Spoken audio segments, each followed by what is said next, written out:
hindi naman pwede na yung magulang mo pa yung hihingi ng tawad sa'yo kung mayroon lang. Pero I respect your decision. Pero kung ako lang, magulang is magulang talaga. Ikaw talaga dapat yung magpakumbaba para sa magulang. Correct. So, yun lang, di ba? Kasi magulang natin yan eh. Alam mo ba kung ano ang hirap niya nung nag-buntis ka pa lang? Di ba? Alam mo ba na naging 50-50 yan bago pa isilang? Naisip mo ba yun? Tama yun. Alam mo ba kung gaano kahirap ang mag-alaga ng bata bilang isang nanay? Correct. So di ba? Siguro kung salitaan lang yan na mayroon kayong alitan, dapat yung ikaw na mismo na anak ang mag-adjust. Kasi nanay mo pa rin talaga yan. Ang laki na ng sakripisyo bago ka naging tao, yan sa'yo. So yun lang. Ano namang message mo sa mga anak ng pasaway? Ay, choice nyo na yan. Choice nyo na yan kung maging pasaway kasi. Kasi ang mga magulang naman talaga, wala yan, hindi kung hindi para sa ikabubuti ng kanilang lahat yan diyan nagkulang ng advice, tulong na kaya nilang tulungan, kayang tumulong. Diyan sila nawawala ng suporta bilang isang anak para mapabuti ang isang anak. Kaya kung anak kang pasaway, choice mo na yan. Choice mo na yan. May tanong pa, may tanong pa. Ano ba ang sekreto ni si Fiona? Fiona naman, alam niyo naman talaga, ever since talaga na medyo nagkaroon na tayo ng business. Kasi si Fiona talaga is my old friend, yung old friend yung nangalakal pa lang kami, halos magkasama kami sa ilalim ng tulay. Tapos since na nagkaroon ako ng business, mas naging priority ko sila. Ilang business ko na silang tinulungan na ganyan lagi, same situation lagi yung papasok, ilang araw lang aalis, papasok, ilang araw lang. So ngayon, di ba, binigyan natin siya ng chance, pinapasok natin dito sa Quezon City branch natin, pinaganda, pinariban. Pero ako nanunumbata, kung baga tinanong mo lang naman ako eh. Para maging maayos ang lahat. Pero walang dahilan, umalis ulit, kasi yun ang gusto niya. Wala natin magagawa doon. Basta yung part na magkaibigan niyo, ginawa mo naman para makabuti sana, makaangat doon sa konting stage ng kahirapan sa buhay para maging maayos, maging discipline, bukod sa pangalakan ng trabaho niya. Yun ang gusto niya, wala tayong magagawa doon. Pero nagpaalam naman siya na ayaw niyang magbago naman. Hindi yata. Sa akin kasi siya nagsabi. Dito kasi siya, dito kasi sa... Hindi nagpaalam dito, mama? Hindi rin. Kasi kayo magkasama eh. Nakita ko na lang, sabi niya daw, di-off na lang. Dalawang araw lang. Ngayon, sabi niya di-off lang, tapos hindi na siya bumalik. Hindi na bumalik. Anong gagawin natin, di ba?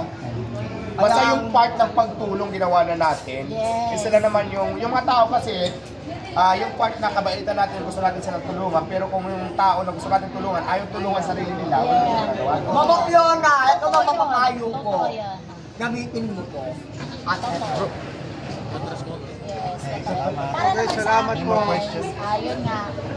Wala nang tanong? Parehas kasi kami Madam, may tanong ako. Let's go.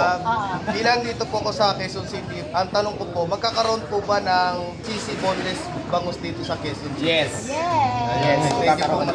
Thank you po, madam. Ayan na.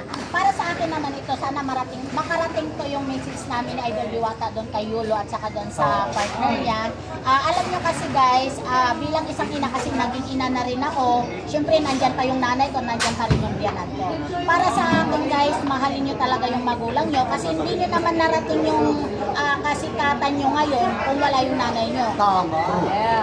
Kasi nung unang isilang ka pa lang guys, sabi nga nila, ang unang yakap sa nanay, dugo-dugo ka pa lang, nandun pa lang yung ano mo, anong tawag nito, yung pusod mo bago nila putulin guys, niyayakap ka na ng magulang mo, diba? Kaya nga sabi ko sa inyo guys, mahalin nyo yung magulang nyo, ano man sila dyan, ano man nangyari, ano man ang kasalanan ng magulang nyo, at least patawarin nyo sila. Kung napatawad nyo na sila at ikaw naman isumamat, bigyan nyo naman sila ng kunting karangyaan sa buhay. Kasi kung noon na naghirap kayo, di sana maranasan din ng magulang nyo. Kasi ako naghirap din ako eh, parehas kami na Idol Diwata. Pero alam niya kasi guys, sabi ko nga doon sa nanay ko, ayaw pa nga maniwala yung nanay ko eh.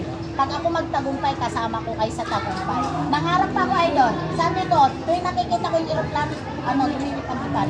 Sabi ko sa nanay ko, kayong lahat isaasakay ko kayo dyan sa aeroplano na yan. Anong sagot ng nanay ko? Pambili nga ng bigas, wala tayo, aeroplano pa kaya? Sabi ng nanay ko, diba? Pero hindi ko yun pinala sa isip ko. Sabi ko, dadating ang panahon, magkakaroon din ako at hindi ko kayo pababayaan hanggang Nang dahil din nyo kay Lakay. Ayan, thank you so much guys. Kahit 18 years old lang ako nag-asawa Isang ang kiss dyan. Kaya nga guys, sabi ko nga sa inyo, nasa partner nyo yan, nasa inyo yan. Kung gusto nyo magbago yung partner, kung gusto nyo magbago kayo, ayusin nyo ang sarili nyo. Hindi yung ibang tao ang mag-aayos sa sarili nyo, kundi kayo lang. Yes. Okay. Maraming salamat. And Nomu arigatou gozaimasu. Bye! Bye nyo na!